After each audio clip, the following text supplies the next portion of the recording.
The year was 2006. President Olusegun Obasanjo was preparing to leave office for the final time.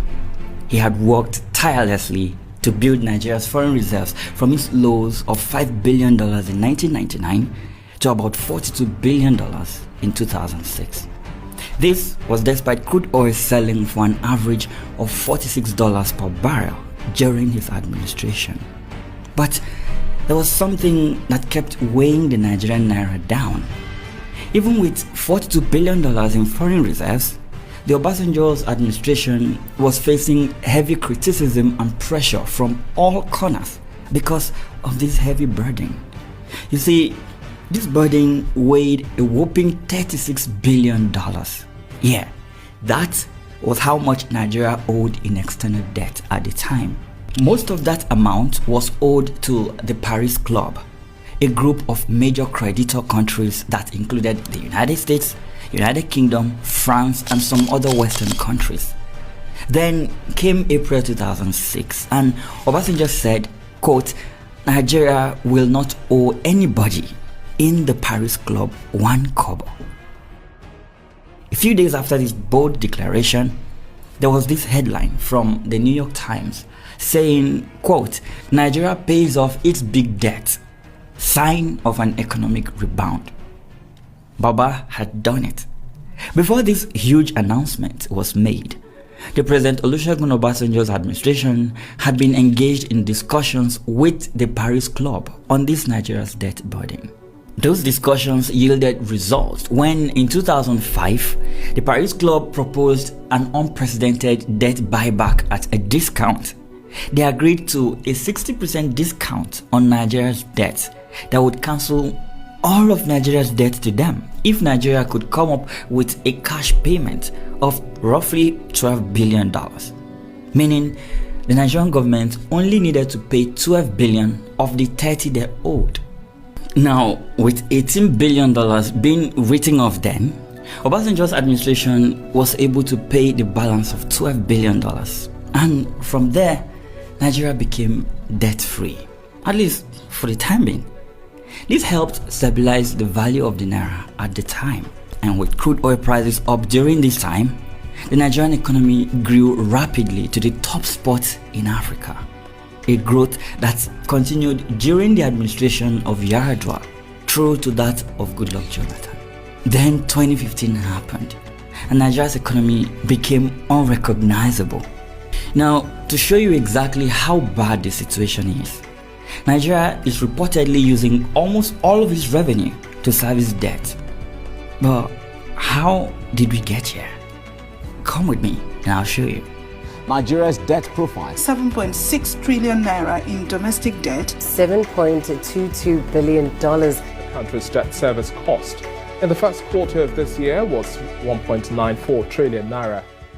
The Nigerian government currently owes a total of $91 billion. That is both domestic and foreign debt. Of that amount, $42 billion is said to be foreign. Now, according to Bloomberg, Nigeria spent 80% of its revenue on debt servicing in the first 11 months of 2022. The World Bank placed that figure at around 96% for the entire year of 2022. But you know what's more worrying? Spending 96% of your revenue to pay debt means you're borrowing almost 100% of your annual budget. This is scary because records show that it is getting worse and not better. Between 1999 and 2021, local and external federal government borrowings jumped from 3.55 trillion naira to 26.91 trillion naira, an increase of 658%. Between June 2015 to December 2020, Buhari borrowed 7.6 trillion naira. President Muhammadu Buhari increased Nigerians' debt from $7.3 billion in 2015 to $28.57 billion as of December 2020. This caused the country's exchange rate to move from 197 naira to the dollar in 2015 to 381 naira at the end of December 2020. We are talking about one president increasing Nigerians' debt by 173.2% in just 6 years. In comparison, President Goodluck Jonathan's administration met Nigeria's debt profile at 6.17 trillion naira in 2011. According to a report by the Cable, local debt amounted to 5.62 trillion naira, while foreign debt stood at $3.5 billion. The exchange rate at the time was 156.7 naira to $1. In 2014, towards the end of Jonathan's administration, external debt was $6.45 billion. Domestic debt rose to 7.9 trillion naira, while the naira fell slightly to 158.6 naira to $1. After the elections, however, everything changed. By the end of 2015, Nigeria's foreign debt jumped to $7.3 billion, while domestic debt increased by 8.4 trillion naira. The naira crashed to 197 per dollar. Not even a year in office yet, Buhari immediately gave Nigerians a clue of how his government planned to carry its affairs. So far, Buhari is the country's biggest borrower, increasing public debts, that is the federal government component, by more than 173%. Oh, hang on, there is Tinubu now, whose administration has been acting like a bunch of 5-year-old kids with Happy Christmas money in a candy shop. According to the Vanguard, the federal government under Tinubu borrowed 20.1 trillion naira from domestic investors in the first year of President Tinubu's administration alone. But why are they borrowing this much? What are they doing with all of this money? Now, the most apparent reason for Nigeria's rising debt profile is the rising cost of governance. This is simply put any cost associated with the running of government. This includes recurrent and capital expenditure. While recurrent expenditure talks about the amount of money the government spends on overhead and personnel costs, capital expenditure, on the other hand, talks about government expenditure in providing infrastructural facilities. The problem with the Nigerian situation is that the government is borrowing a whole lot of money to spend on overhead and personnel costs. As a result, infrastructure is in decay, while the people in power focus on buying yachts, jets, SUVs, and building mansions. The point I'm trying to make here is spending billions of borrowed funds to give public officials lavish lifestyles has reduced the amount of money available for capital expenditures. This means roads don't get built, hospitals are poorly managed, some have no light, and others have collapsing structures. Let's not even get into the education sector. There is literally no money to improve our power infrastructures, leading to the national power grid collapsing every 4 market days.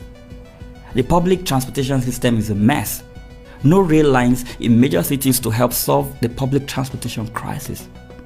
Now, all of this put together have led to a fall in investments. Companies are running away, which in turn has led to a reduction in the level of employment, which ultimately led to the stagnation of our economic growth. Also to add, borrowing a ton of money without restraint is bad. Yeah, pretty bad. But how, you might ask? Well, more debt means a weaker naira. A weaker naira means imports of goods are more expensive and exports bring in little value as a result. A weaker naira also means crazy levels of inflation like we are witnessing right now. Food items are very expensive and people are no longer able to afford household items. There is also the debt servicing we talked about earlier. Nigeria is currently using 96% of its revenue to service debt. Imagine working for 30 days and you are paid 500,000 naira, but then you have to use 408,000 naira from that amount to pay your debt. How do you survive on 20,000 naira for another 30 days? It means you will have to borrow again and again, and so the cycle continues. But is there a fix for this mess we are in? When the current president of Argentina was sworn in back in December 2023, his country's economic situation was worse than Nigeria's. But what did he do? Well, he took measures to reduce government spending. It's not a magic trick. All he did was cut down on the size of government, block the stealing of government funds, attract foreign direct investment through tax holidays, and improve the ease of doing business in the country. If you're broke, you don't need to go on a spending spree to build a mansion and buy a jet and a yacht and whatnot. In all honesty, if Nigeria were a company, it would have filed for bankruptcy by now, and maybe all the managers and directors would be behind bars. You see, when the last administration was under a lot of pressure to get money to run its operations, they went to the central bank and turned it into a printing press. With every naira they printed, the naira lost more value. Inflation soared, and your savings became worth less than they used to be. The result of that recklessness is still being felt today, with the current administration even worsening the situation with its borrowing and spending. Like I said earlier, the Tinubu administration has been acting like a bunch of 5-year-old kids with happy Christmas money in a candy shop. They know they didn't work to earn this money they are spending, because of course these are loans. However, they are hell-bent on spending it all, but not on infrastructures, not on capital investment to help prop up the Nigerian economy. They tell you that the government is taking some loans to run its operations. Then you turn on the news only to see that one of these operations is a VP residence that cost the country 21 billion naira of money it doesn't have. Imagine borrowing 21 billion naira to build a mansion for your vice president at a time like this. Are you trying to show to the people you borrowed this money from that all is well back at home? Because Nigerians know that all is not well here. So, who exactly are you trying to impress? You see, African leaders are the only crop of people that travel to Western countries with about 200 delegates, spend millions of dollars in 5-star hotels to attend meetings with their creditors whom they have gone to beg for money. My question to Nigerian leaders is, are you not ashamed of yourselves? When you jump on private jets to take you around the world, do you by any chance meet politicians from other countries with good economies? If you do, can you tell us what your conversation with them is usually like? Do you even talk to them? Because make it make sense here. How do you introduce yourself to the British Prime Minister, for example, when you go to one of these your meetings? Tell me. Do you say, hey, I'm a senator from Nigeria. Yeah, I'm one of the folks who sing a song of allegiance to the president I should be holding accountable. I also try to warn people in my constituency who, by the way, voted for me against all forms of protest against the hunger they are currently enduring. Or do you say, I'm Minister of the Federal Republic of Nigeria? Yes, we know the economy is terrible right now, but Nigerians just need to sacrifice while we, the people elected to serve them, live our best lives. And to the governors, how do you live with yourselves? When you look into the mirror, who do you see? A father? A servant of the people? Or a wicked politician who doesn't care about the plight of his people? For those who want to make Nigerians believe that economic hardship is a trial from God, how do you live with yourself? And to my fellow Nigerians, you need to know the truth. Our economy is bad because of the terrible decisions of our leaders. When you take on loans as an individual, for example, and you use those monies to buy fancy clothes to wear and oppress your neighbors, you'd better have a plan on how you're going to pay back that money. Because when the time for repayment comes and you have not generated any income to pay back, there's bound to be trouble. That is the trouble we are in today. Most of the loans we are taking are being used to finance recurrent expenditures. Only a tiny fraction is used for capital expenditure.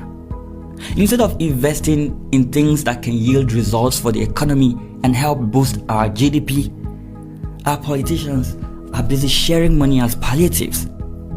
A year ago in 2023, Tinubu wrote to the National Assembly seeking 500 billion naira for palliatives. July 2024, the federal government is sending 740 rice trucks to states. How many Nigerians will even see these trucks not to talk of getting a grain of rice from these bags.